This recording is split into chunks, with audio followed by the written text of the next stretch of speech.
Merci. Et bien que toutes les bonnes choses ont une fin, et puis nous arrivons au terme de ce colloque avec ce dernier atelier qui va concerner le Japon et la culture à différents niveaux, à différentes échelles, différentes interconnexions, à différentes périodes. 3 interventions vont se passer ce relais pour nous tenter de brosser un portrait de ce Japon entre fantasmes, mythes. Et tout d'abord, Christelle Zaccardo avec une intervention qui va concerner les présences hispaniques en Asie orientale, avec un personnage, Rodrigo de Vivero, et le Japon au début du XVIIe siècle. Ensuite, Laurent Lajoux, le conflit mémoriel nippon-américain autour du souvenir de Pearl Harbor. Et enfin, Julienne Danielson, la violette et le chrysanthème, les métaphores florales, les relations franco-japonaises en Occitanie. Je ne vais pas trop m'étendre, je vais laisser tout de suite la parole à notre première intervenante. Merci. Donc, après le voyage à Cuba organisé par Raúl Martínez, rejoignons la monarchie espagnole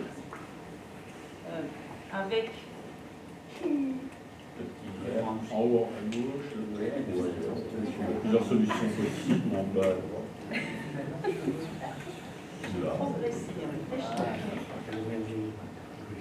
Un petit temps de la Voilà, donc le thème. formidable.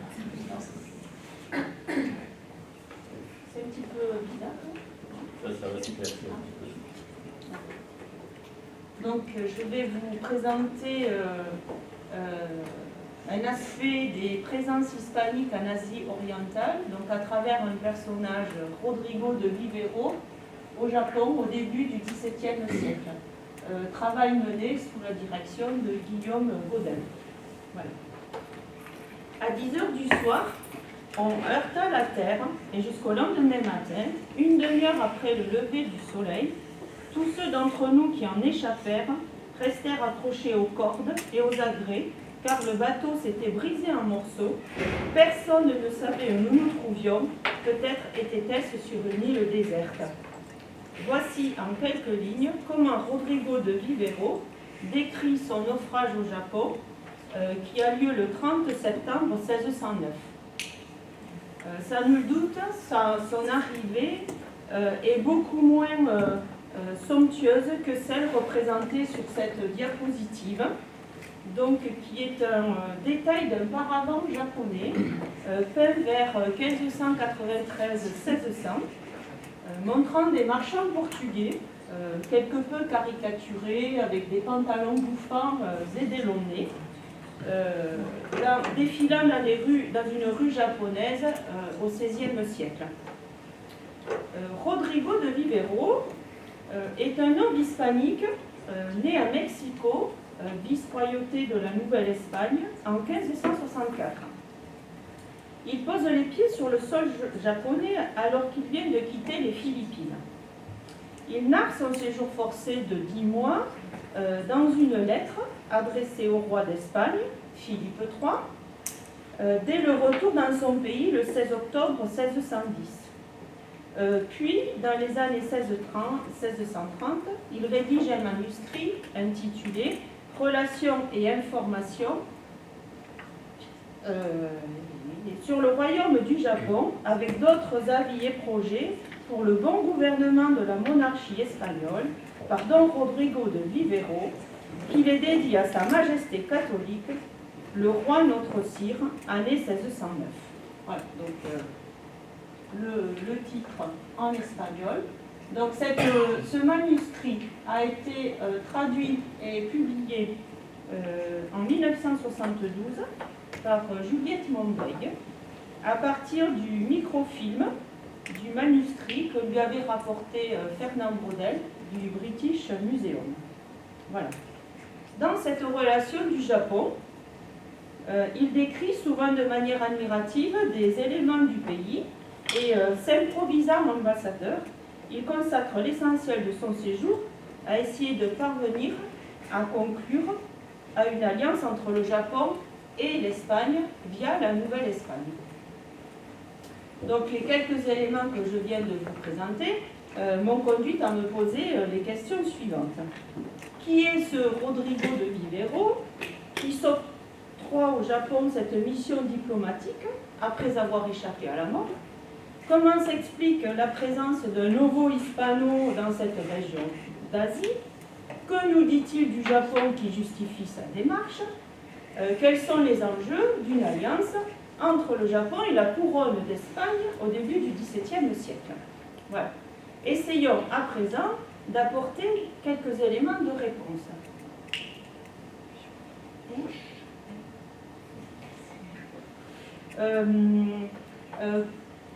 Pour commencer, l'origine et le parcours de Rodrigo de Vivero.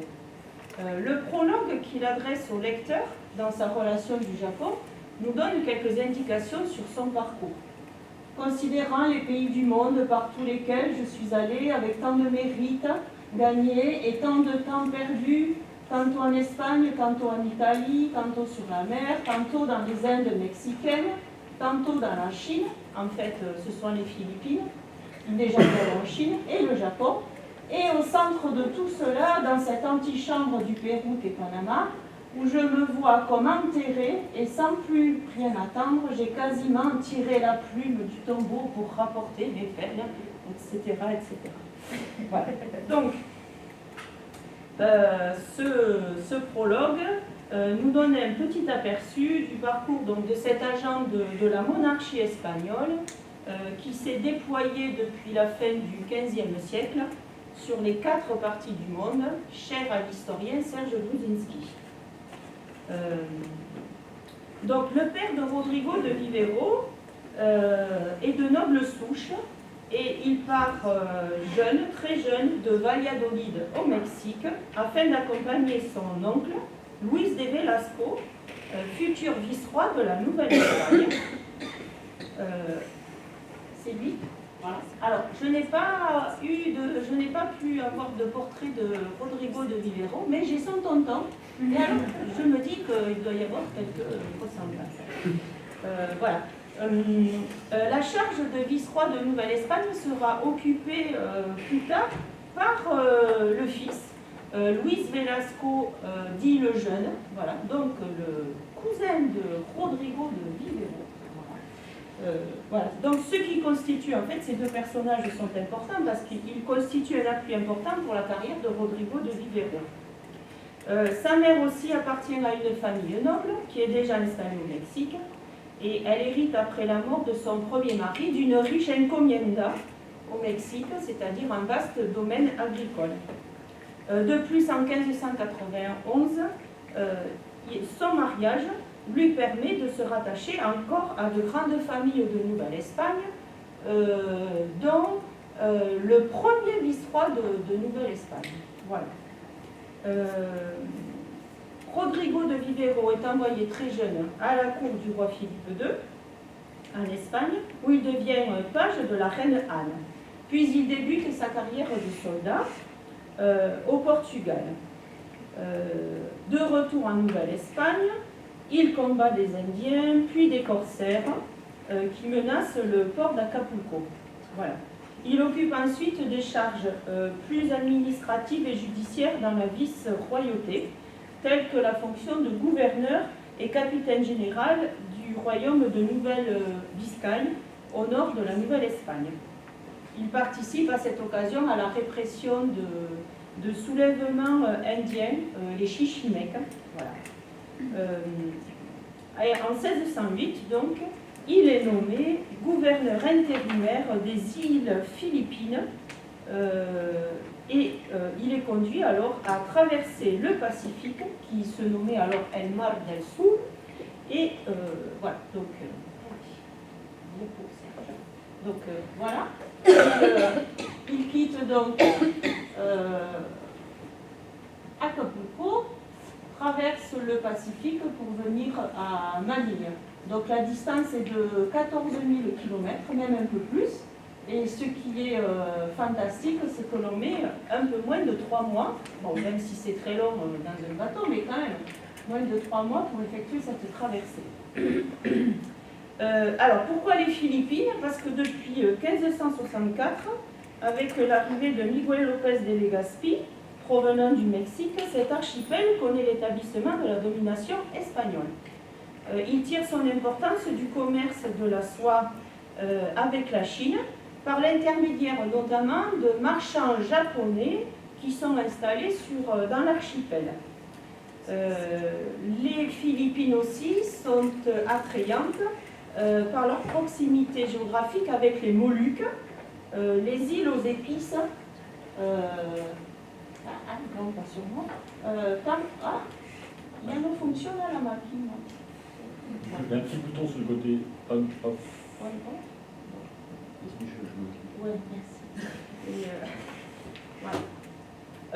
Dès l'arrivée des Espagnols, s'instaure un trafic commercial à travers le Pacifique par le galion de Manille qui commence son trafic donc, dès 1565 jusqu'à 1815. Voilà. Alors, hop. Voilà, le galion. Un galion espagnol, début du XVIIe siècle. Voilà. Alors, après son... non.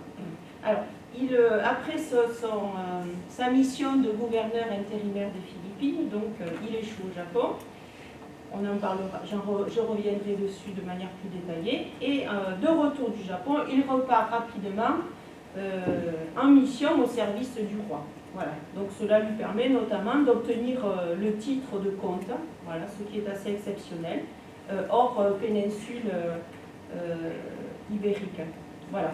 Donc en fait, à 68 ans, il est encore nommé sur une nouvelle mission. Et en 1636, l'année de sa mort, il repart encore sur une autre mission. Voilà, donc il est au service du roi jusqu'au bout. Donc famille et charge dans la monarchie nous aide ainsi à comprendre son parcours au Japon et son rôle improvisé d'ambassadeur. Il faut retenir aussi qu'à cette époque, les Portugais sont déjà présents au Japon depuis 1543 et qu'ils ont débuté l'évangélisation du pays en 1549. Depuis le traité de Tordesillas en 1494, la papauté a partagé le monde en deux domaines. Donc en mauve, le domaine espagnol et en vert, le domaine portugais. Donc domaine portugais plutôt sur les côtes africaines, côtes indiennes, cantons en Chine et aussi quelques territoires en Indonésie. Voilà. Donc ici le domaine espagnol, donc l'Amérique, et donc les coquins, les Espagnols, ont pénétré le domaine portugais en s'installant dans les Philippines. Le Japon se trouve sur la ligne de démarcation. Voilà. Donc ce qui va se passer, les rivalités entre ibériques vont être très importantes au Japon, au niveau économique, mais aussi au niveau religieux. Voilà. Il faudra ajouter à ces rivalités ibériques l'arrivée des Hollandais en 1600, qui échouent aussi au Japon et qui seront de sérieux concurrents pour Espagnols et Portugais. Voilà. À présent, nous allons aborder, je vais traiter, je vais vous amener un petit aperçu de sa relation du Japon. Voilà. À travers quelques lignes, déjà, sur ce qui dit du peuple japonais. Donc l'exemple d'Hernando Cortés au Mexique et loin ne convient pas, car la Nouvelle-Espagne n'était rien en comparaison de ces pays. Et au Japon, un homme vaut 100 Indiens pour le courage et la valeur. Voilà. Ce qui se révèle impossible par ce moyen, c'est-à-dire la conquête armée, se voit facilité par le but essentiel, la foi donnée à ces idolâtres. La recevant, ils ouvriront les yeux sur l'erreur dans laquelle ils vivent. Voilà. Les Espagnols sont arrivés au Japon via les Philippines depuis 1584. Donc au niveau rivalité avec les Portugais, elle est assez importante au niveau religieux. Donc il y a les Jésuites qui arrivent avec les Portugais, et des Philippines arrivent les ordres mendiants pour la conversion des Japonais. On ne peut pas conquérir militairement le pays, il nous reste l'évangélisation pacifique à mener. Donc globalement, à part la religion, les points concernant la religion, Rodrigo de Vivero se montre assez élogieux à l'égard du pays et de ses habitants. Cela lui permet de montrer le bien fondé d'une alliance à nouer avec ce pays. Il rencontre, durant son périple forcé, il rencontre les hommes qui le dirigent. Voilà, donc ici nous avons un portrait de Tokugawa Ieyasu, qui est le shogun, qui est nommé shogun en 1603. Shogun, c'est une fonction militaire et politique suprême. En 1605, il a donné son titre à son fils Tokugawa Hidetada. Et donc, Rodrigo de Vivero rencontre le père, rencontre le fils, et il rencontre aussi l'empereur, au caractère sacré de sa personne, qui n'a plus le droit de sortir de son palais depuis l'arrivée de Ieyasu à la tête du shogunat. Donc, ces hommes se trouvent, donc le shogun se trouve à Tokyo, qui s'appelait à cette époque-là Edo. Il va aussi aller à Kyoto, qui s'appelait Meako. À Kyoto donc, se trouve l'empereur. Donc en fait, il va circuler sur cette zone ici. Voilà. Donc pour faire ses visites et rencontrer les dirigeants du pays. Il met beaucoup, s'adressant au roi, il met beaucoup en avant le sens de l'hospitalité des Japonais, y compris des hauts dignitaires à son égard. Partout, dit-il, on me reçut, on me fit fête et on me combla de prévenance, me marquant autant d'affection qu'à la personne du royaume, la plus estimée du roi. Voilà. Donc, sur son itinéraire, il décrit les villes et il fait des éloges de leur dimension, des nombreuses populations. Donc, à cette époque, le Japon dénombre 10 à 12 millions d'habitants. Il y en a 8 environ en Espagne. Il décrit longuement l'organisation en quartier des villes, l'administration. Voilà. Il dit ainsi à propos de Kyoto, tout ce qu'il voit donc, me remplit de stupeur et d'admiration, mais je ne le fis pas paraître pour que l'on ne puisse pas en déduire que les villes d'Espagne étaient peu importantes. Voilà. Il visite aussi des sites religieux, tout en dénigrant la religion, tels que le temple aux 1000 statues. Voilà, Sanju Sangendo. Il s'attarde aussi sur les magnificences des palais où il se rend. Il parle de plafonds, de murs ornés d'or, d'argent, sur la beauté des vêtements, des rituels de cour, auxquels il semble très bien s'adapter. Il se montre aussi très impressionné par le nombre d'hommes armés qu'il croise dans les escortes, dans les forteresses, et on lui fait visiter les armureries, voilà, qui l'impressionne aussi. Ainsi, il écrit au roi à un moment donné, donc tout ce que j'ai vu au monde est zéro en comparaison de cela. Ou alors plus loin, je fus partout si bien logé et traité que n'était la crainte de perdre mes jours parmi ces barbares, et s'ils étaient sujets de mon roi, je renoncerais bien à mon pays pour le leur. Voilà. De ce fait, donc il explique tous les avantages que la couronne pourrait tirer d'une alliance avec ce pays.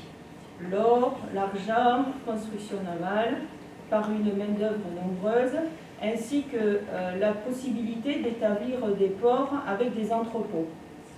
l'enjeu de l'évangélisation, j'en ai un petit peu parlé tout à l'heure, revient aussi souvent. Donc, cela l'amène à essayer de conclure des accords. Voilà. Donc, de son côté, il exige, hein, il est assez, quand même assez exigeant, la protection des ordres religieux, ainsi que des chrétiens, des Japonais qui ont été convertis. Il demande aussi l'expulsion des Hollandais. Il sait que les Hollandais sont assez proches notamment de Tokugawa Ieyasu, et donc ils aimeraient bien qu'on les expulse. Et il lui dit aussi que s'il veut, ça serait bien qu'il conserve l'amitié du roi, et pour cela, il faudrait accorder plusieurs ports aux Espagnols. Voilà. Le shogun, évidemment, a aussi des demandes. Il demande l'envoi de Nouvelle-Espagne de mineurs. Ce sont des techniciens qui formeraient les mineurs japonais au traitement de l'argent par le mercure. Voilà, les Japonais ne connaissent pas cette technique.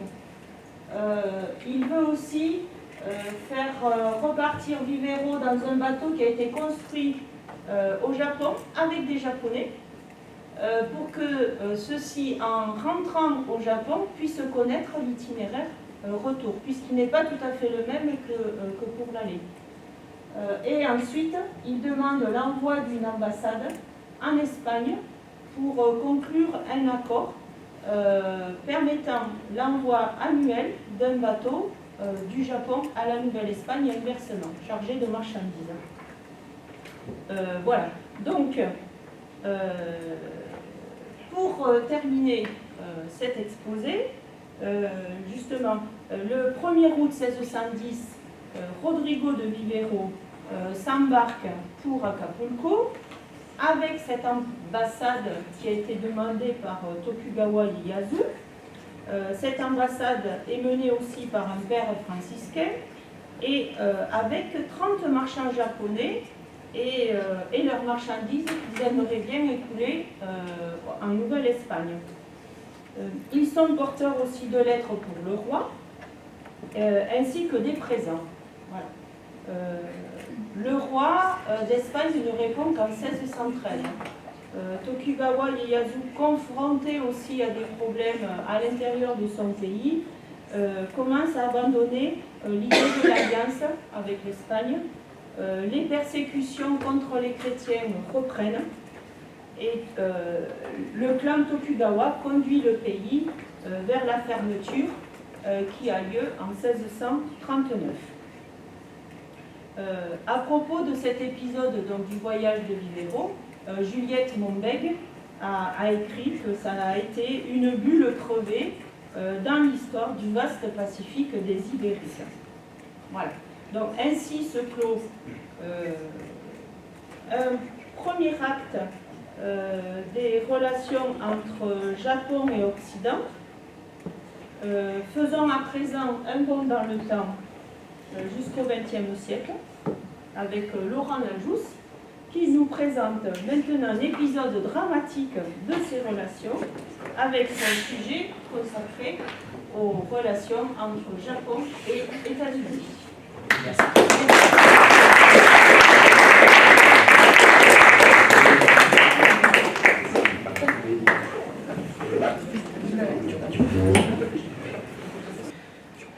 Donc bonjour à tous, moi je vais vous parler donc de l'attaque de Pearl Harbor le 7 décembre 1941.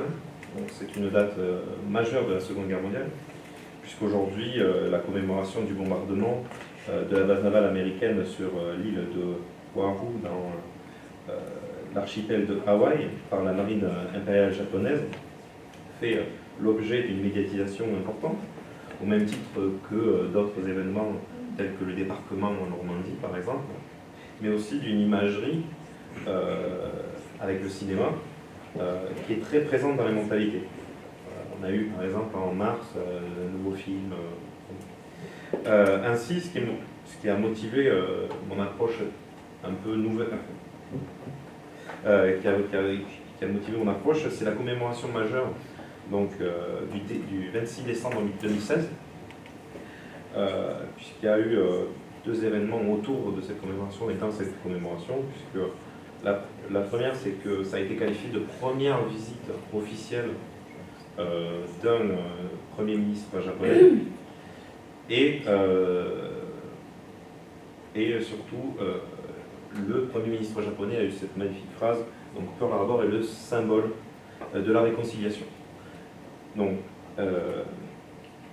ces deux informations, elles montrent des problèmes déjà dans la date et dans la gestion des deux pays de la mémoire.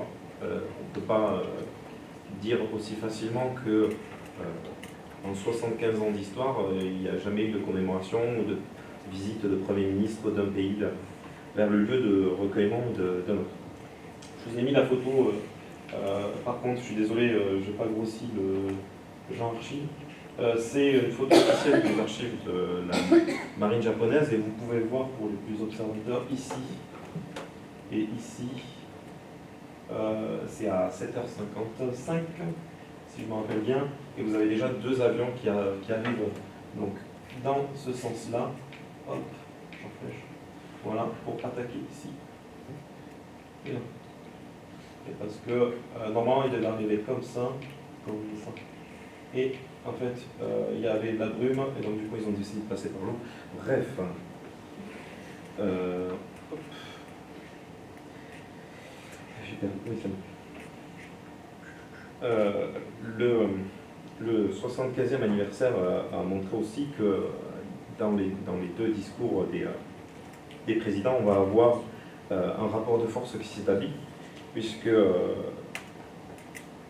on va avoir le président américain qui veut montrer son nouveau mémorial, alors que c'est une reconstruction, c'est finalement une remise au goût du jour du mémorial de 1962. Et de l'autre côté, on va avoir une contestation de cette autorité par le président Shinzo Abe, qui va faire exprès de décaler des visites, d'aller d'abord dans des mémorials, par exemple, des Japonais américains, pour faire que sa visite à Pearl Harbor soit de plus en plus décalée dans le temps, et pour dire, oui, c'est une commémoration de Pearl Harbor, mais c'est quand même le 26 décembre. Donc on a déjà là, aujourd'hui, cette forme d'opposition et d'affrontement, et justement, moi je vais essayer de montrer que cette opposition, ce conflit, il est motivé déjà par des intérêts personnels et étatiques, c'est normal. C'est pour le Japon par exemple, le Premier ministre ne s'est pas excusé, donc ça montre qu'il a envie de penser aux conséquences, pour reprendre ces termes, pas penser aux conséquences, mais plutôt d'avancer, de se réconcilier. Et pour les intérêts aussi des communautés qu'il représente. Je vais vous le montrer, c'est-à-dire que Barack Obama, il va avoir cette phrase aussi, c'est pour tous ceux qui considèrent cette terre comme sacrée, et c'est une référence justement aux Japonais américains qui ont aussi subi le contre-coup de cette attaque. Donc, c'est Alichat. Donc, Pearl Harbor, du coup, il y a plusieurs mémoires. Déjà, il faut savoir que le nom de Pearl Harbor, ça représente déjà un problème en lui-même, et la date. Le 7 décembre 1941, si on se place du côté américain, américano-centré, puisque la décision de l'attaque, elle part de Tokyo, et c'est deux fuseaux horaires complètement différents. Et on arrive à ce que, pour les Japonais, en réalité, le Pearl Harbor, ça s'est passé le 8 décembre, et pour les Américains, donc c'est le 7 décembre au matin. C'est assez différent. Par exemple, ensuite, lors de ce 75e anniversaire de la commémoration de Pearl Harbor, Shinzo Abe, donc le Premier ministre, va utiliser le terme de Pearl Harbor, avec son accent à lui évidemment, alors qu'au Japon, dans les livres et manuels d'histoire, on a un terme spécifique qui est Shinjuan Kogeki, c'est-à-dire littéralement l'attaque sur Pearl Harbor.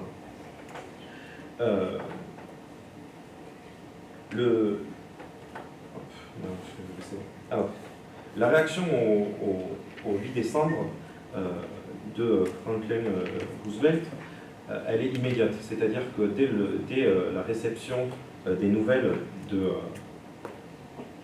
des nouvelles de Pearl Harbor, il va s'adresser au Congrès pour leur demander de déclarer la guerre au Japon. Il va avoir ce terme, c'est-à-dire qu'il va qualifier cette matinée de jour d'infamie, Day of Infamy. Et surtout, vous avez là, c'est-à-dire que ça répond aussi à un climat très tendu autour de cette base. On va avoir une tension internationale, puisque dès 1940, on a un embargo sur les matières premières nécessaires à l'industrie de guerre japonaise, soit le pétrole, le fer, mais aussi le placement de l'île d'Oahu, il est tactique, puisqu'il va couper, le ravitaillement entre le Japon et la Chine et ses volontés d'invasion au sud et de former ce réseau de coopération finalement asiatique de la propagande impériale. Alors, je vous ai parlé des Japonais américains qui reçoivent de plein fouet le contre-coup de Pearl Harbor. Il faut savoir que donc l'Amérique c'est une terre d'immigration assez importante, et à partir de l'ouverture des frontières du Japon, les Japonais ont le droit donc d'émigrer du pays. Et donc on a une vague d'immigrés qui s'installent, que ce soit sur les îles d'Hawaï ou sur la côte ouest américaine, donc en Californie. Par exemple, c'est le plus gros centre d'immigration. Cette première vague, on va l'appeler la première génération, elle va porter un nom japonais. Pourtant, ils vont de suite s'intégrer à ce nouveau pays. Donc, on va les appeler les Issei, la première génération, littéralement. Et cependant, il y a des tensions raciales immédiatement qui se créent, puisque ça va être vu comme une invasion. C'est la première fois qu'il y a une grande vague comme ça de population qui arrive dans les États-Unis. En 1940, on parle de plus de 160 000 personnes dans les îles d'Hawaï, plus de 120 000 par exemple en Californie. Donc c'est énorme. Au total, en 1941, il y a plus de 400 000 ressortissants aliens et citoyens japonais américains d'origine japonaise. Et donc, je vous ai montré donc, cette image.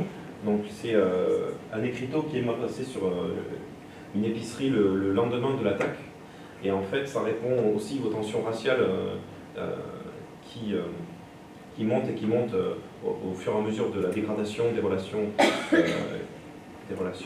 internationales entre le Japon et l'Amérique, puisque les Japonais américains vont être de suite vus comme des traîtres ou comme, finalement, c'est pas vraiment des Américains, donc on va se méfier de leur comportement. Et Pearl Harbor va être le catalyseur, on va dire, puisque de suite, on va avoir cette idée comme quoi ce mythe, c'est le terme que les historiens japonais et américains vont utiliser, c'est-à-dire qu'on va dire « Ah, mais il y avait des Japonais américains sur les îles d'Hawaï, donc ils ont participé, ils ont saboté, c'est pour ça que l'attaque a si bien réussi. » C'est l'idée. Mais je vais vous montrer que l'attaque, il y a des problèmes. Donc là, vous avez l'image, donc je ne peux pas évidemment parler de tous les avions, de toutes les vagues, mais donc je vous ai pris l'exemple donc des 5 embarcations. Ça s'appelle donc le nom japonais, je ne parle, mais c'est les sous-marins de poche, les midget submarines. Donc vous voyez, c'est assez, on va dire, rustique. Il y a une hélice, il y a très peu de direction, il y a de quoi voir, mais c'est très petit. Et donc il y a 2 personnels qui sont embarqués dans ces sous-marins. Et leur tâche, à partir de 3 h du matin, lors de l'attaque, va être de rentrer dans la baie et d'attaquer les bateaux pour aider justement à couler les sous-marins qui sont déjà objectifs capitaux de l'attaque. Le problème, c'est que il y en a un sur les 5, et il est repéré à 3h50 du matin. Et c'est déjà un énorme problème, parce qu'il est repéré, les Américains auraient pu déjà se dire que quelque chose se prépare. Les 4 autres arrivent à pénétrer dans la baie, mais on ne sait pas trop si... des sources montrent qu'ils ont réussi à pénétrer, ils ont réussi à tirer, mais ça n'a rien fait. D'autres sources montrent qu'ils n'ont pas du tout pénétré dans la baie. Et il y a même une source qui montre un rapport, justement, d'un cruiser, qui montre qu'un sous-marinier s'est carrément fait. En fait, le sous-marin il était dessous, le bateau il est passé dessus, il n'a pas vu et l'a coupé en deux. Pourquoi c'est important? C'est parce que juste après le Pearl Harbor, le rapport de bataille qui est produit par l'armée japonaise va montrer ces 5 embarcations comme responsables de la victoire de Pearl Harbor. Donc je vous ai dit que dans les 5 embarcations, il y avait 2 personnels qui étaient embarqués. Et si vous comptez bien que vous regardez qu'il y en a 9, en fait, au final, on va s'en rappeler que de 9, parce que le 10e, il a réussi à survivre à l'attaque. Et est-ce que j'ai dit que c'était tout simplement c'est pour ça. Donc, ils ont tous pénétré dans la baie, mais ils se sont fait couler, hein, ils sont tous morts, je les appelle excusez-moi. Le principe, c'est que la 5e embarcation, donc avec Sakamaki, lui, il a réussi à se réchapper et il a réussi à aborder sur les baies de Pearl Harbor. Et le problème, c'est que dans ce Japon qui est embrigadé clairement par une modification du Bushido, du Hagakure, des idées un peu la mort avant justement la survie, l'exploit, on va déifier ces 9 personnages, ces 9 personnes pour justement protéger les soldats. Au final, on a très peu d'objectifs concrets qui sont accomplis par la marine japonaise, puisqu'on va avoir que 6 bateaux qui sont coulés. Donc je vous les avais là, c'est les battle cruisers, c'est les plus importants, mais c'est des bateaux qui datent de 1930.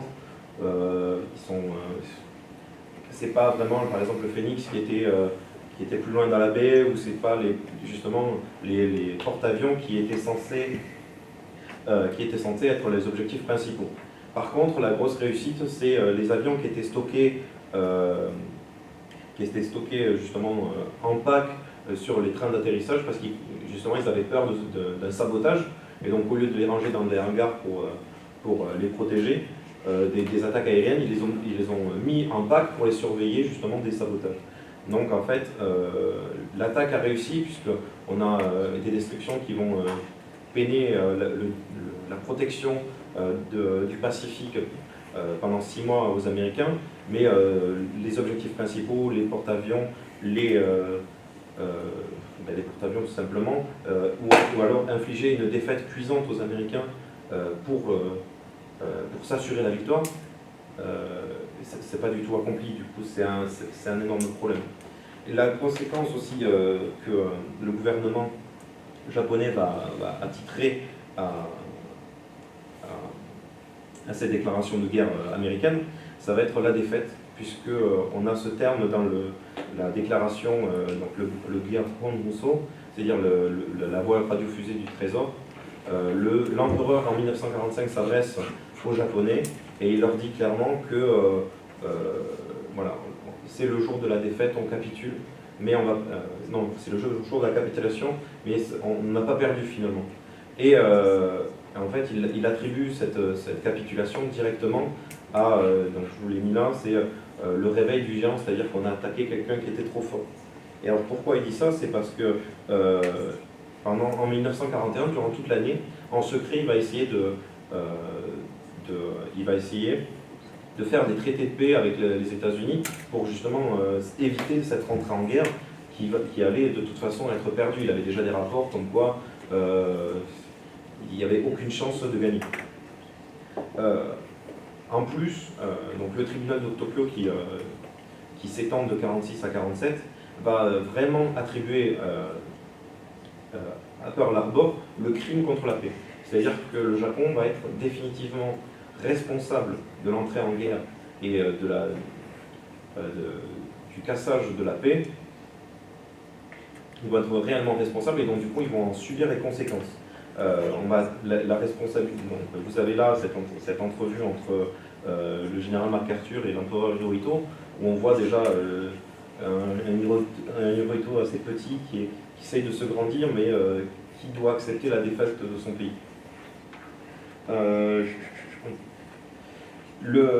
La conséquence aussi justement de cette capitulation, ça va être l'occupation américaine qui va vouloir réformer le Japon pour en faire un partenaire économique, mais aussi une zone tactique. L'archipel permet une interface contre la Chine, qui est justement de cet essor du communisme qui devient un intérêt tactique très important. Je vous ai mis l'article 9 ici en premier de la Constitution qui montre que le Japon renonce à... C'est le plus important que MacArthur impose, c'est-à-dire que le Japon va renoncer à la guerre comme la violence comme une résolution des problèmes internationaux. Ce qui signifie que dans la Constitution de 1945, le Japon ne peut plus posséder d'armée, ne peut plus avoir cette tradition de l'entraînement, de la police, ou alors avoir une quelconque influence internationale par la force. Ça va être que la diplomatie ou l'économie. Cependant, on voit juste après, donc ça c'est les recommandations avec respect pour la politique du japonais. Ici, je le pointeur, là, en fait c'est un document qui va être publié en 1951, donc un an avant le retour de l'indépendance japonaise. Et on voit la transition, c'est-à-dire qu'on a les États-Unis qui promeuvent la paix en désarmant complètement le Japon, et de l'autre, s'il y a un problème et que la Russie pose problème, on peut utiliser le Japon, on le réarme un petit peu, voilà. Et ça, c'est directement imputable à Pearl Harbor, puisqu'il y a cette hop. Ensuite, là, je vous ai mis cette photo parce que je la trouve magnifique. C'est, vous savez, le Premier ministre japonais, donc ça revient à ce que j'ai dit par rapport au 26 décembre, vous avez le Premier ministre japonais, donc Yoshida Shigeru, qui fait une tournée aux États-Unis, et on va lui demander de venir passer un moment à Pearl Harbor, donc il fait la tournée de la route. Et vous avez le rapport de force direct, c'est-à-dire que lui, il se montre complaisant, c'est mis en scène évidemment. La poignée de main, elle est un peu ferme. Lui, il sourit, et donc l'amiral qui est en charge des îles, et lui, il est complètement fermé. C'est assez intéressant pour montrer ce rapport de force. Donc, ensuite, on a plusieurs relations internationales, on a plusieurs relations étatiques qui se mettent en place.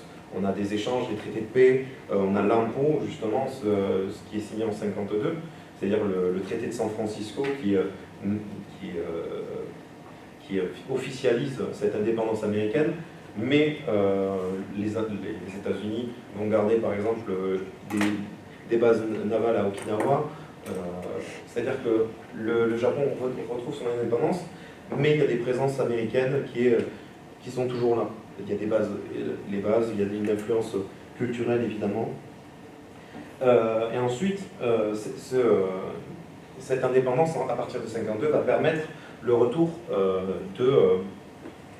de politique japonaise finalement, dans la direction, sauf que à partir de 1955, on va ce qu'on appelle le système de 1955, c'est le regroupement politique du Parti libéral et du Parti libéral démocrate, du Parti libéral et du Parti démocrate, pour former le PLD qu'on connaît aujourd'hui, c'est-à-dire le Parti libéral démocrate.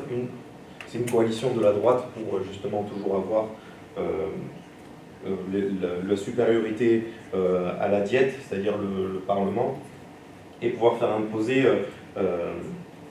le retour de membres de la purge. Ces autorités politiques, justement, elles vont poser un problème, puisque dès 1955, elles vont permettre à des personnages politiques très importants et très compromis de la Seconde Guerre mondiale de revenir sur le premier plan. Par exemple, en 1958, on a le retour de Kishin Nobusuke, qui est ministre de l'économie pendant justement la création de l'État fantoche du Manchukuo, c'est-à-dire que c'est quand le Japon a attaqué la Chine à partir de 1931. Ces personnes-là qui ont instrumentalisé des milliers de personnes, des milliers de Coréens et Coréennes surtout pour l'armée, ils vont revenir, sauf qu'ils sont identifiés, c'est-à-dire que c'est des criminels qui ont été jugés au tribunal de Tokyo. C'est des personnes qui devaient ne plus jamais être dans la direction du pays, mais pourtant ces criminels de guerre reviennent sur le premier plan. J'ai oublié un truc, non. Alors, à partir de 1960, j'ai une accélération des pratiques mémorielles de Pearl Harbor. Alors, cependant, elles sont toujours contradictoires. Donc, je vous ai mis donc, USS Memorial, parce qu'en 1962, là où il y a l'actuel mémorial qui est visité en 2016, on a les premières stèles, les premières formes de recueillement. Et contre justement le Kyugunshin, donc je vous ai montré ces 9 sous-mariniers. On va en 1965, le gouvernement japonais va à Suga Park, là, le lieu de leur entraînement, là où ils ont eu un lien entre la population, où ils ont appris à manœuvrer les sous-mariniers. On va mettre une stèle, sauf que cette stèle, on va garder un vocabulaire très impérial. Par exemple, sur la stèle, on va dire que c'est pas la Seconde Guerre mondiale, ou c'est pas des termes qui ont été critiqués par les historiens, ça va être la Grande Guerre d'Asie. C'est-à-dire là, on va garder cette vision de la Seconde Guerre mondiale impériale, très... et chaque année, ce mémorial fait l'objet d'une commémoration de la marine. C'est en fait la force de défense maritime, c'est compliqué. On a une pratique de la mémoire qui est très... On a gardé le spectre de l'impérialisme à partir de 1965 grâce à ce mémorial. Je finis. Ensuite, vous avez le redresse mouvement et les mythes de Pearl Harbor. On a une continuité aussi du racisme dans... donc ça c'est le mémorial, je ne sais pas pourquoi je ne vais pas montrer. Donc vous voyez, chaque année où il y a des fleurs, c'est la fête. Hein. Très bien. Donc 61, vous avez dans les États-Unis la JACL qui prend de plus en plus de pouvoir, c'est-à-dire la Ligue de défense des citoyens en japonais. Et là par exemple, vous avez une de mes archives, c'est-à-dire que vous avez le terme action immédiate pour remédier à la situation, parce qu'il y a un professeur qui a dit que oui, mais les Japonais américains, ils ont saboté un peu à Pearl Harbor. Et donc du coup, cette association de défense, de suite, ils vont rencontrer la personne. Vous voyez, vous devez me prendre sur parole, mais là en gros, il y a un paragraphe où ils disent on a rencontré la professeure, on lui a dit ouais, il ne faut plus dire ça, par contre, il y a un problème. On a encore une duplication là-dessus, c'est-à-dire que 2 ans après, on va redire que le mythe des sabotages, de la participation des Japonais américains, regardez, on a des preuves, on a des archives, on a des... Ça, c'est la JACL, du coup, la Ligue de défense des citoyens japonais, américains. Et chaque année, ils vont produire, justement, ils vont se défendre de ces mythes. Ensuite, en 1976, vous avez aussi le début des nouvelles formes de mémoire de Pearl Harbor, c'est-à-dire qu'on va se dire, c'est quand même une organisation formidable aérienne, donc est-ce qu'on peut le refaire? Cependant, même en 1976, donc il y a tout un processus de critique de ce racisme, mais on a toujours des termes genre JAP, c'est-à-dire que c'est le... Ça va de suite ou... petit mot pour conclure. Oui, je suis long et je suis strict. Le conflit entre le Japon et les Amériques, le Japon et les États-Unis, il se joue sur des détails. C'est-à-dire qu'on va avoir une mémoire japonaise qui s'inscrit dans une victimisation. C'est-à-dire c'est nous qui avons attaqué, mais c'est votre faute aussi si on a attaqué. Et les États-Unis qui vont se dire vous nous avez attaqué, c'est nous. Et vous avez fait des immenses dégâts, c'est votre faute. Et tout se joue à partir des années 60 où on a une droite très forte qui veut contester cette influence sur la Constitution. On refait une armée, sur la police. Et c'est un conflit qui est jamais ouvert, qui est jamais déclaré. Mais d'un côté on a un partenariat et de l'autre côté on va toujours critiquer autour de Pearl Harbor. Et ensuite je termine sur 1978 qui est le transfert des zones de bon, je vous laisse lire parce que c'est le tournant, c'est-à-dire que même les Chinois, même le gouvernement chinois qui vient de changer, qui est la République populaire, il se dit mais le comportement des politiques américains c'est n'importe quoi. On va y revenir, avoir des échanges, je suis certain que certains... Et donc du coup, les influences, j'avais préparé une petite transition quand même, les influences entre culture et l'influence de la culture, donc du coup, et l'imposition de la pensée, le modèle américain, il va s'instaurer dans, par exemple, la mode du funk au Japon à partir de 1970, comme on a la mode finalement des mangas en 2000 en France. Donc c'est pour ça que je vous salue sur... Merci beaucoup.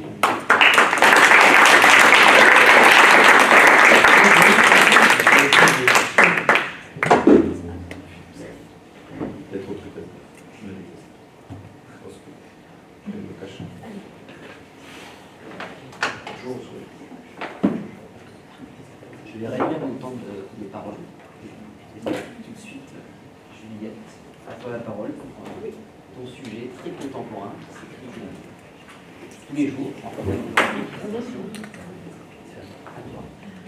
Je vais essayer de me tenir au temps et peut-être essayer de faire un peu plus court que ce que j'avais prévu et partir sur quelque chose peut-être d'un peu plus rigolo que Pearl Harbor, qui est quand même un événement extrêmement tragique durant la Seconde Guerre mondiale. Laissez-moi juste commencer. Alors, voilà. Donc, est-ce que vous savez ce que c'est? Oui, c'est le Japon. Alors, non, c'est pas ça. Non, est-ce que vous savez ce que c'est? Ça, c'est un sushi. Ok, ça, c'est un samouraï. Ça, c'est un Pokémon. Oui, j'accepte. Ouais. Et ça, à la limite, un palais. Un palais et un château. D'accord. Est-ce que vous savez d'où ça vient? Japon. Oui. C'est bien pareil. Ici. Et dernière question, pour commencer un peu et faire ça un peu plus dans le dos. Est-ce que vous vous rappelez de quand vous avez croisé, quand ces choses-là sont entrées dans votre périmètre de vue, dans votre vie de tous les jours? Bon, pas forcément le château, hein, mais le reste plutôt. La culture populaire.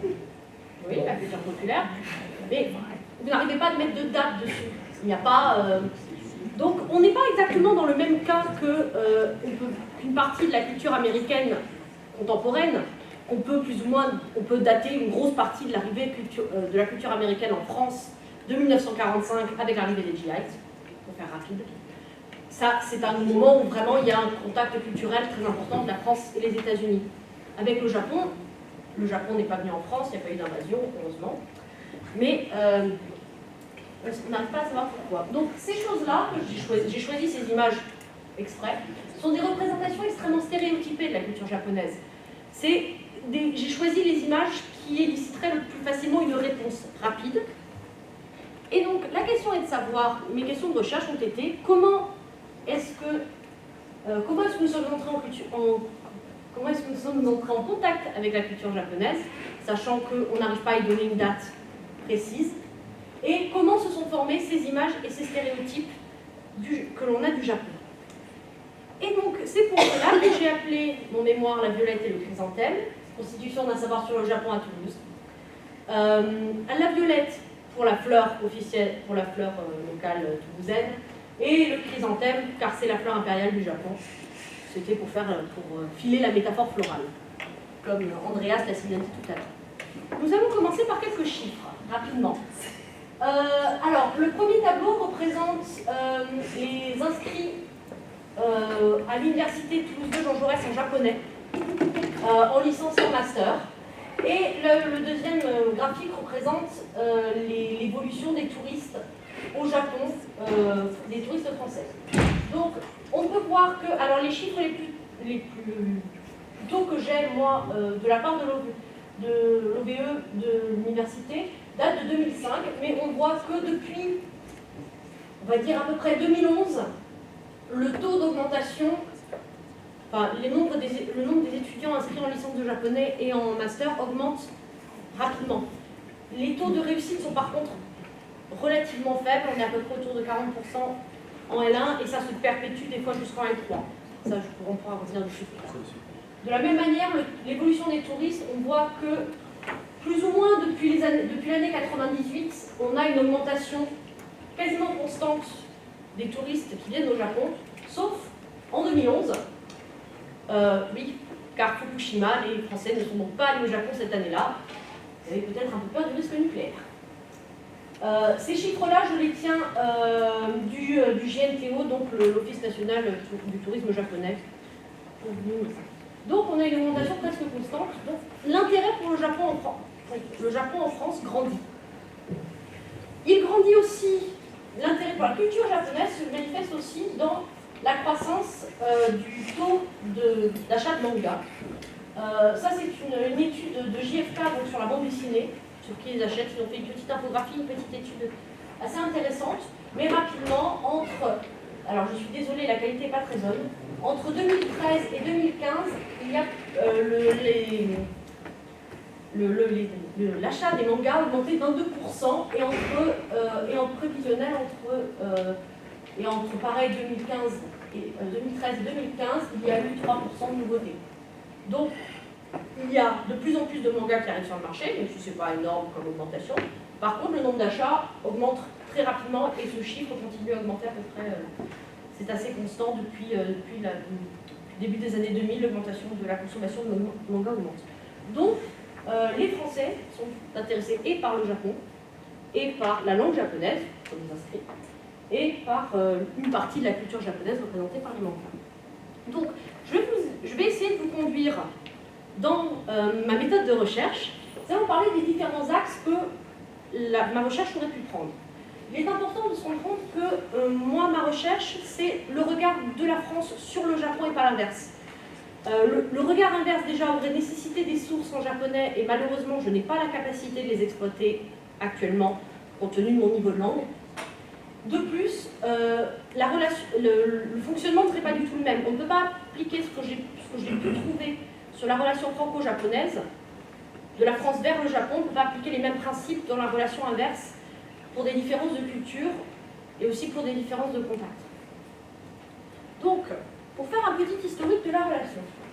Donc, la relation franco-japonaise commence en 1858. Donc, c'est pour ça qu'en 2018, il y a eu la commémoration japonisme aussi, pour commémorer les 160 ans de la relation, avec le traité de l'ère Hansei, appelé Hansei Gokaku Kokujo Yakoi, ou appelé aussi traités inégaux. En fait, ce sont plus ou moins les mêmes traités qui ont été apposés à la Chine à peu près à la même époque, qui revenaient à des demandes assez spécifiques sur demandes économiques, demandes d'extraterritorialité, demandes d'espace, que le Japon cède des espaces spécifiques dans lesquels la population européenne pourrait vivre et pourrait suivre ses lois propres et non pas les lois du pays dans lesquels elle habitait. Donc ça, c'est le point de départ de la relation franco-japonaise. On ne peut pas la faire remonter avant, peut-être un peu, il y a probablement eu peut-être une ambassade, mais ça, je ne suis pas remontée jusque-là. Cette relation, la diplomatie de cette relation est assez compliquée. Donc déjà, par ce qu'on appelle le traité inégal, c'est le nom que les Japonais lui ont donné, ça donne déjà le ton, en 1858, mais aussi parce que dès le départ, pendant un certain temps, il y a une forme de compétition, ou du moins déjà une méconnaissance et une forme de compétition.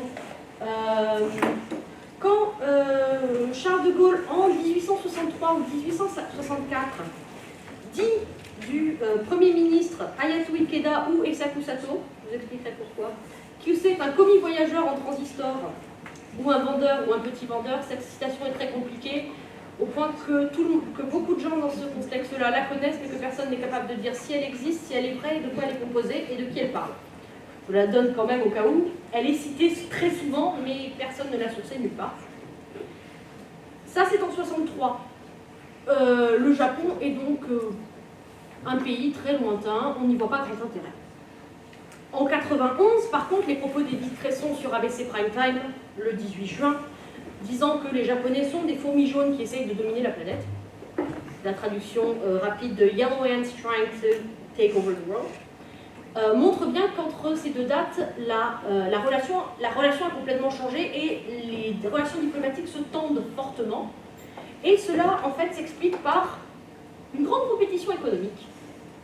Car en 1967, le Japon dépasse la France au niveau du PIB.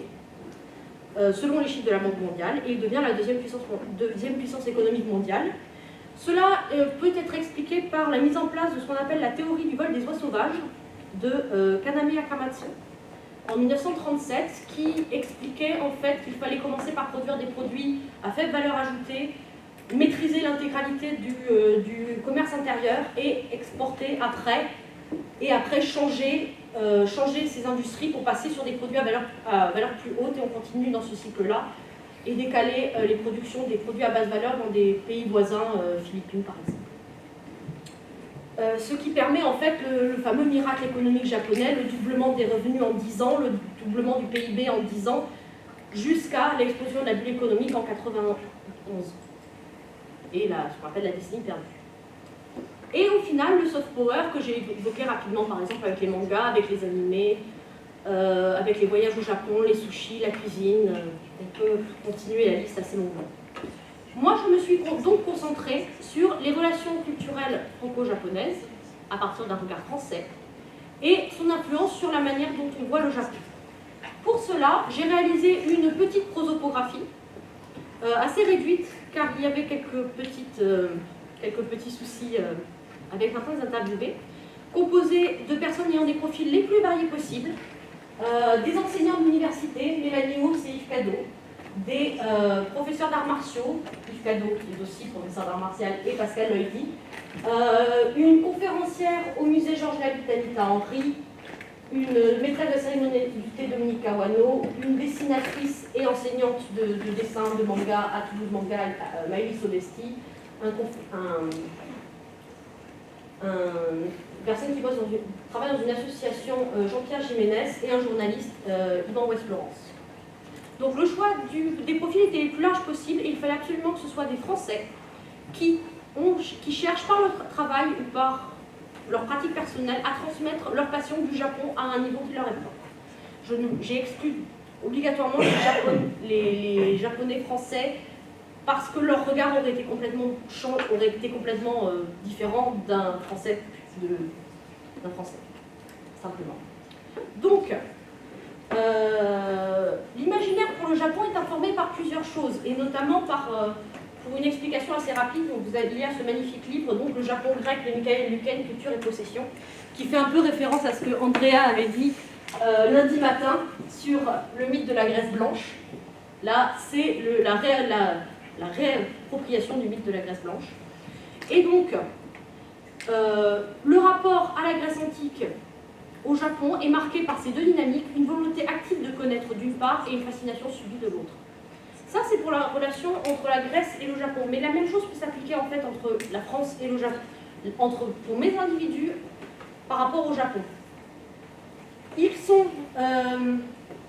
une volonté active de connaître, et cette volonté active de connaître constitue un territoire mental, un espace de leur esprit où ils fantasment sur le Japon, une représentation personnelle que j'ai nommée dans mon mémoire Japon avec une minuscule. C'est cette fameuse volonté active. Et de l'autre côté, excusez-moi, une fascination subie que le Japon, en tant que puissance culturelle, déployant un soft power fortement orienté vers les Européens, exerce donc cette fameuse fascination subie. Et tout cela se retrouve dans un espace qui est le lieu de savoir. Le lieu de savoir, ce sont l'ensemble des procédures mentales, discursives, techniques et sociales dans lesquelles une société, les groupes et les individus qui la composent donnent sens au monde qui les entoure et se donnent les moyens d'agir avec lui, d'agir sur lui ou d'interagir avec lui. Donc le lieu de savoir est composé de plein d'éléments, mais en particulier de cela, et d'un autre qui est important, qui sont les réseaux. Donc voilà une représentation relativement simplifiée des relations interpersonnelles et des espaces dans lesquels les personnes se rencontrent. Donc l'université, l'ATAO, qui est l'association des arts, l'association toulousaine des arts de l'Orient, qui est quand même principalement orientée vers le Moyen-Orient, qui a une partie Japon mais pas très importante, et la convention que Jean-Pierre Jiménez dirige. On peut voir que les enseignants sont quand même relativement à l'extérieur du bloc plutôt culture, où ils se connaissent, ou du moins où ils se côtoient dans un espace. Il y a aussi un principal souci de cette tentative de mettre en réseau les personnes et l'absence des associations toulousaines sur le Japon qui ne m'ont jamais donné de réponse dans le cadre de mon Master 1. Je suis toujours en train d'essayer de les démarcher et qui, entre elles, se mènent des petites guerres pour essayer d'avoir le plus d'influence possible. De la même manière que les deux conventions de Toulouse, donc dans ce cas-là, ici, on est sur la Japan Touch qui s'est tenue en septembre, et de l'autre côté, il y a le Toulouse Game Show et sa succursale Popcorn, qui ne m'ont pas répondu non plus, qui se mènent un peu une guerre pour essayer d'avoir le plus de place dans la culture japonaise, surtout à Toulouse. En conclusion, l'imaginaire est donc très important dans la conception du Japon. Il y a deux niveaux d'interaction. Un espace mental imaginé et fantasmé, dans lequel vivent des fantasmes et des représentations qui souvent contredisent leur voyage au Japon. Souvent, ce sont des personnes qui sont allées au Japon, qui ont vécu parfois très longtemps, mais qui sont revenues, ou alors qui me disent directement non, je ne veux pas y vivre, ou alors qui disent c'est le meilleur pays du monde, c'est absolument génial. Il s'agit, et de la même manière, il y a aussi un espace donc, de communication dans lequel ils arrivent à se comprendre et à parler de la même chose, même s'ils sont fondamentalement en désaccord sur beaucoup de points, qui est le lieu de savoir, que l'on peut appeler Japon. Leur imaginaire est donc profondément influencé par des préjugés qui sont véhiculés en particulier par la culture japonaise qui a une certaine spécificité dans ce domaine-là. Il y a un réseau de connaissances et ils sont tous interconnectés entre eux, ils se parlent, ils se côtoient. Même si les universitaires restent un peu à l'extérieur. Donc ce travail que j'ai mené dans le cadre du Master 1 était un premier aperçu qui convient d'étoffer avec de nouvelles sources, notamment des sources économiques que j'ai trouvées à la CCI et dont, si vous voulez, je vous parlerai lors des questions. Merci beaucoup de votre attention. Merci.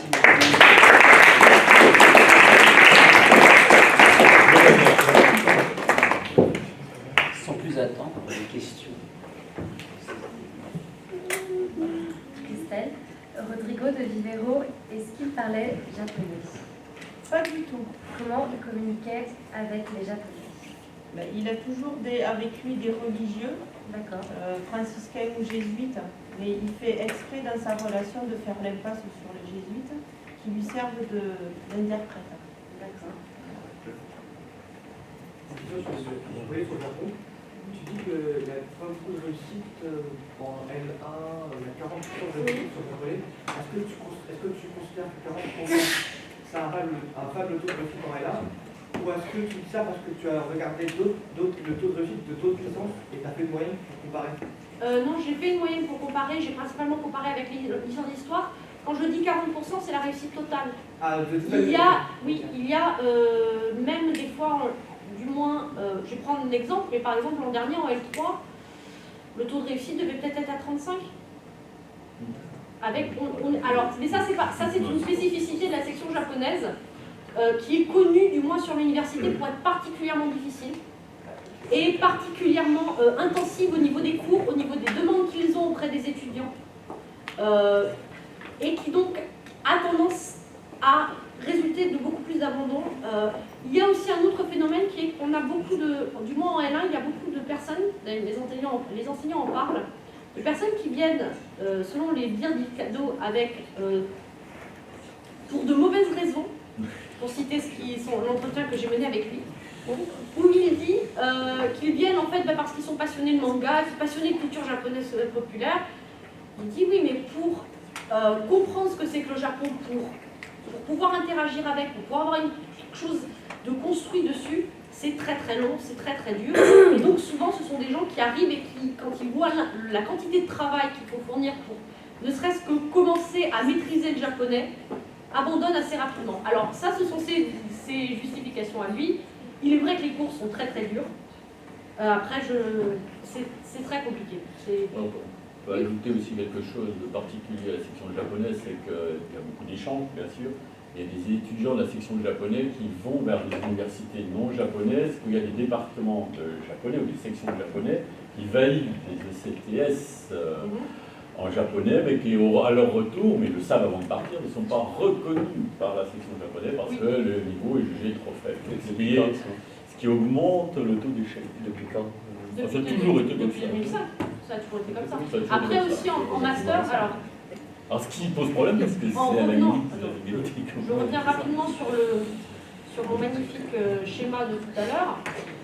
Je ne sais pas si vous voyez, alors c'est un peu dur à voir avec les roses et les violets, mais il y a très très peu d'étudiants en master, ne serait-ce que comparé au L3 en fait. Et en master 2, c'est encore plus bas. Des fois, il y a des fois que 3 ou 4 étudiants en M2 de japonais, ce qui s'explique en fait par des départs au Japon dans le cadre d'échanges et des élèves en fait qui ne reviennent pas. Ouais. On n'arrive pas à lire les chiffres. Vous êtes à combien au total là, actuellement? On est à peu près à 450 sur la 2017-2018. C'est la plus grosse section en France. C'est l'une des plus grosses sections en France et c'est l'une des. Ils ont aussi un rapport entre le nombre de professeurs qui sont à peu près une douzaine et le nombre d'étudiants qui est très très. Finalement, cette première année de japonais, c'était aussi la rencontre de ce Japon dur, qui est officiel, et d'un Japon qui est beaucoup plus personnel, qui est intériorisé avec une culture sélectionnée. Alors ça c'est certain. C'est certain. En particulier dû à une pratique japonaise qu'on peut faire remonter dans les années 70-80, s'appelait les nippologies. Alors qui sont si vous voulez un jour, moi personnellement vous marrer en lisant un livre, prenez une nippologie, c'est très rigolo. Ce sont des discours sur le Japon produits par des Japonais à destination de l'extérieur. Donc, on se retrouve avec des choses très rigolotes, comme seuls les Japonais sont capables de digérer le riz japonais. Oui, ils ont un estomac très particulier. Les Japonais écoutent la musique avec le côté gauche de leur cerveau et non pas le côté droit comme le reste de la population. Et oui, ce sont des gens très spéciaux. Voilà, c'est plus ou moins, vous avez ça pendant 200 pages à chaque fois, c'est très très drôle. Et surtout, ce qui est aussi intéressant, c'est que c'est le discours qui est enseigné aux étudiants étrangers venant au Japon, dans les universités japonaises.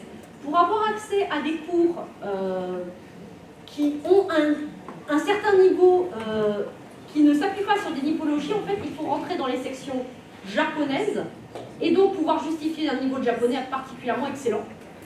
Ce qui donne en fait une espèce de double discours constant du Japon, donc que Laurent avait plus ou moins expliqué tout à l'heure par rapport à Pearl Harbor, mais qui se retrouve aussi dans leur culture. Ils ont un phénomène un peu de projection à l'extérieur par rapport à ce qui existe à l'intérieur qui est qui n'est pas le même en fait. Et donc ça donne des choses très étranges comme qui peuvent peut-être expliquer le taux d'abandon. Donc il y a un fossé qui très très important. Il y a d'autres questions. Oui, je ne sais pas qui avait vous poser. Moi j'avais presque une question à Juliette par rapport à l'importation, à la naissance du book au Japon en France. Est-ce que tu penses que, tu as beaucoup parlé de manga, de sushi et autres, est-ce que tu penses qu'il y a un relais qui est fait par les États-Unis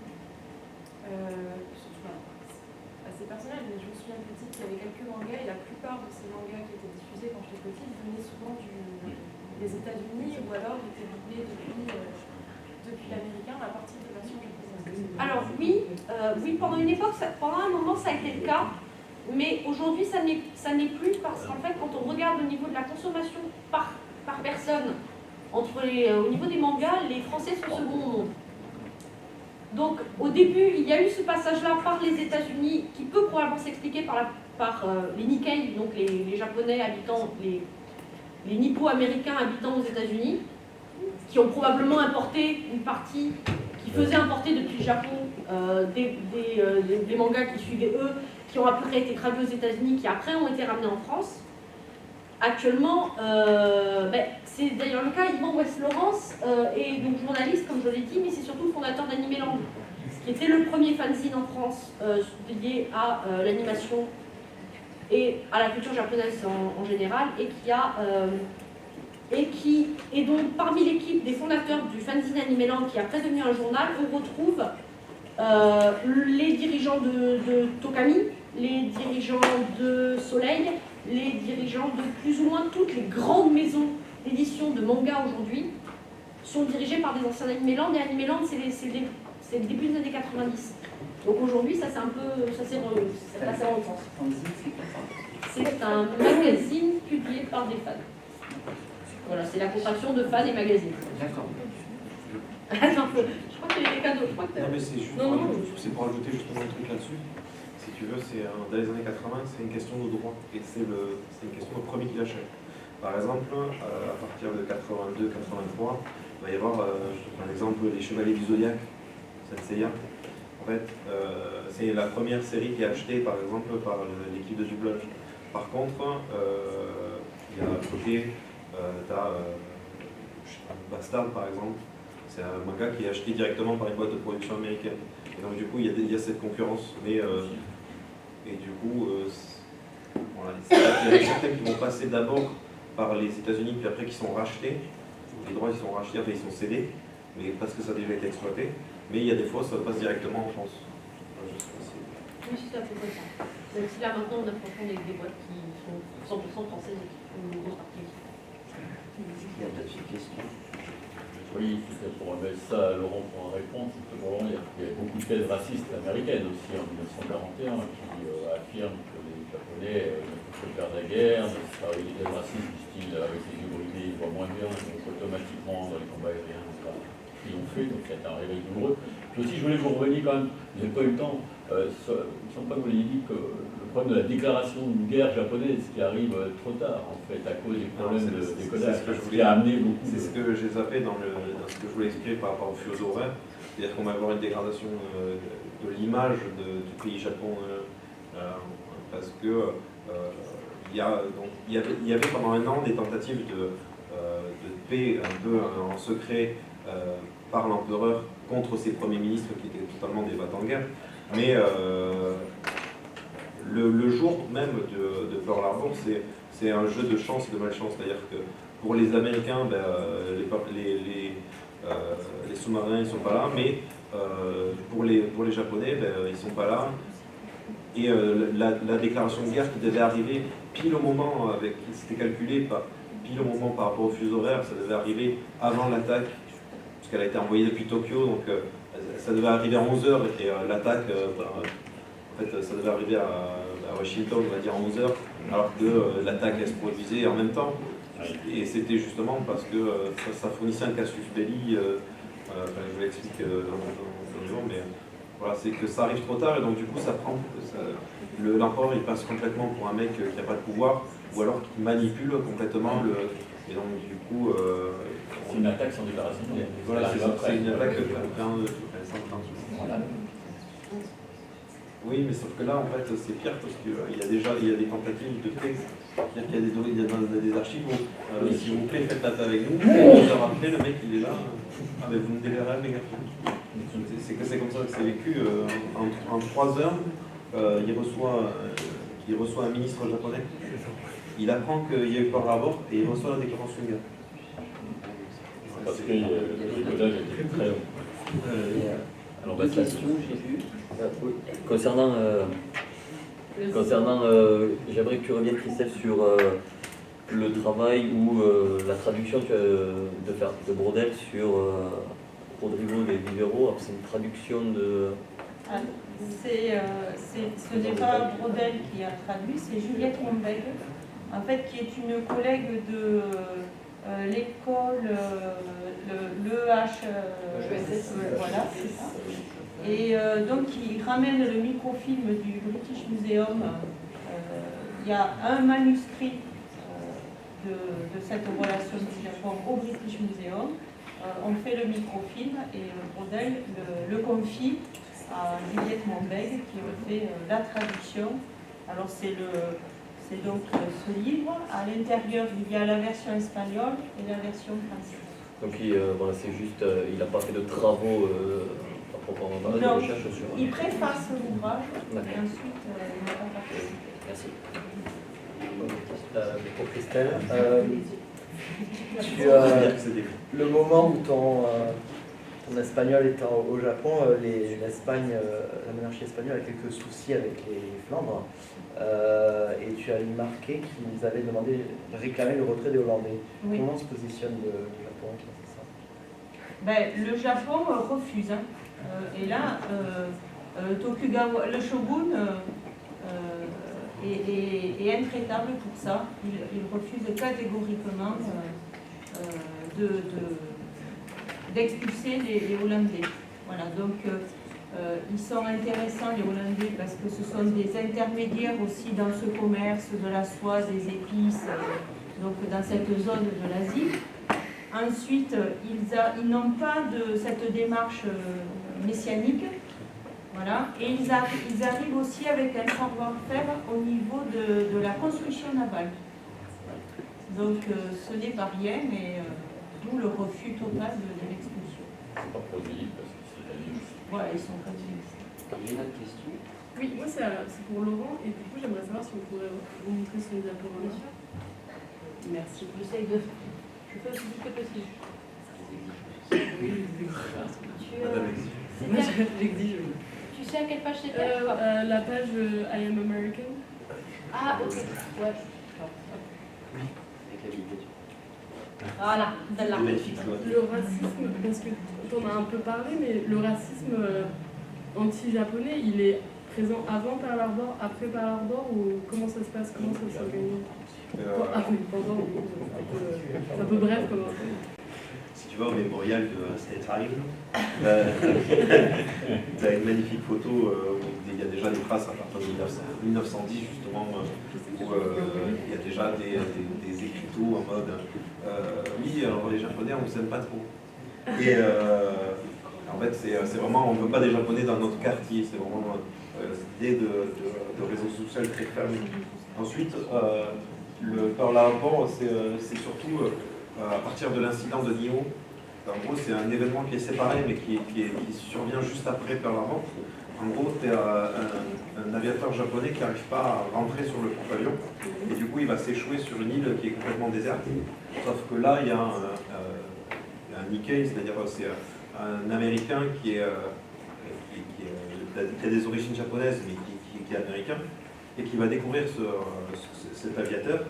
Et c'est sur 3 jours, donc c'est assez long, mais en découvrant cet aviateur, il va voler ses documents personnels, et on a du coup toute une participation et tout un réseau. En fait, l'aviateur, il va vouloir récupérer ses documents.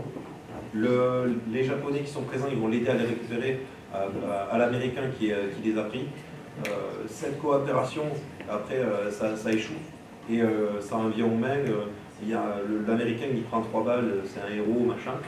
Mais ce qu'on retient, ça va être cette coopération entre le Japonais de l'archipel, du coup, et Japonais américain. Et cette coopération, du coup, ça va redéclencher une vague de haine totale. Sur le Pacific Citizen, toutes les semaines, on a agression, machin. Et donc, du coup, on a les politiques qui disent ouais, mais regardez, on doit protéger le Pacifique parce que c'est une zone de guerre. C'est-à-dire pour eux, vu que la population est majoritairement japonaise, c'est forcément des ennemis. Et donc, du coup, ça mène au 18, en février 42, c'est le 18, je crois, où tu as un ordre, donc l'ordre 9066, Oui, ils embarquent carrément tous les Américains, les Japonais américains, ils vont leur dire sortez de.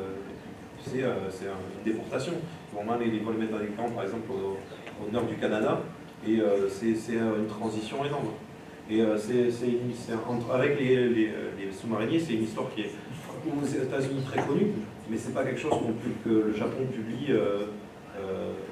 Puisqu'ils se sentent responsables. C'est pour ça aussi qu'il y a en 1978, des discours du Premier ministre japonais à Yasukuni qui dit « Ouais, mais si les âmes des Japonais américains pouvaient être en paix, ce serait à Yasukuni. » Donc du coup, il y a des parallèles comme ça. Il y a tout un affrontement en mode si les Japonais américains ils étaient restés japonais, peut-être qu'ils ne seraient pas été restés comme ça. Et tout cet après-guerre qui dure jusqu'à la mort de l'empereur, c'est que ça, c'est détention raciale aux États-Unis, jusqu'à ce que le président Nixon il dise ouais, mais c'est notre faute, on accepte, et il commence à justement demander pardon et à payer des réparations. C'est pour ça le redress mouvement, c'est vraiment dans les années 70. On va utiliser Pearl Harbor, c'est pour ça j'ai montré plein de journaux, on va utiliser Pearl Harbor pour montrer que la souffrance et le racisme il est toujours là. Mais c'est aussi un but politique, c'est-à-dire qu'on va, c'est pour dire au gouvernement japonais et américain, ouais, Pearl Harbor c'est votre faute, mais c'est nous Pearl Harbor c'est toujours aujourd'hui, c'est toujours maintenant, c'est une souffrance qui est actuelle. Donc, du coup c'est super intéressant parce que c'est très long, c'est jusqu'à 78. J'ai des traces, il y a un journal en 83, il y a des références à ça en 2016. Donc,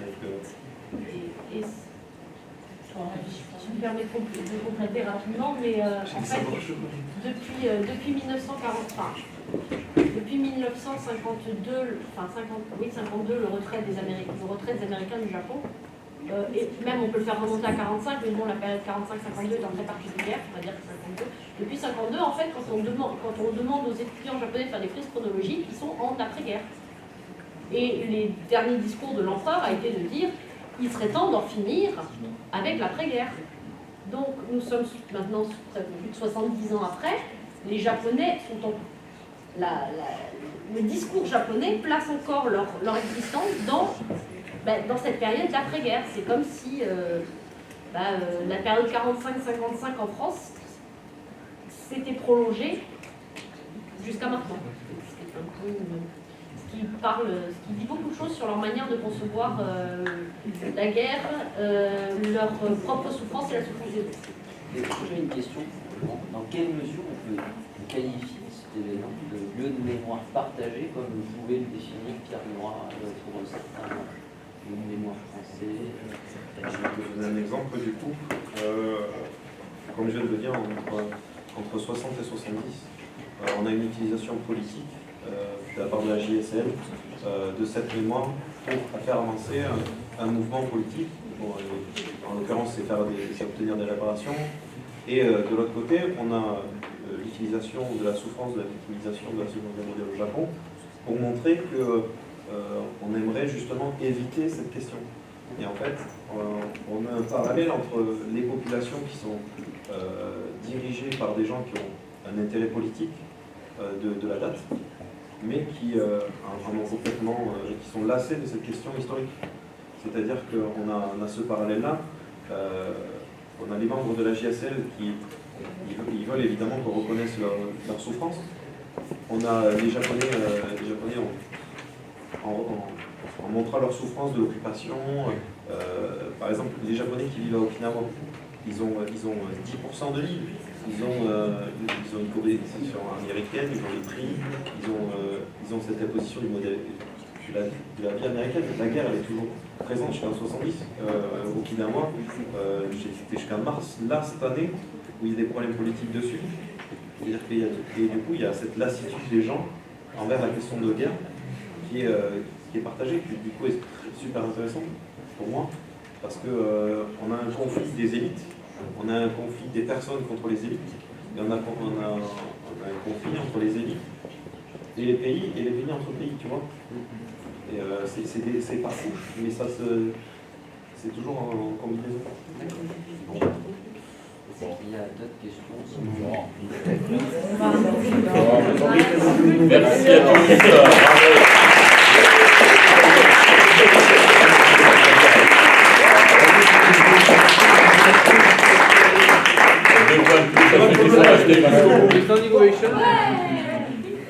Mettez-le sur les réseaux.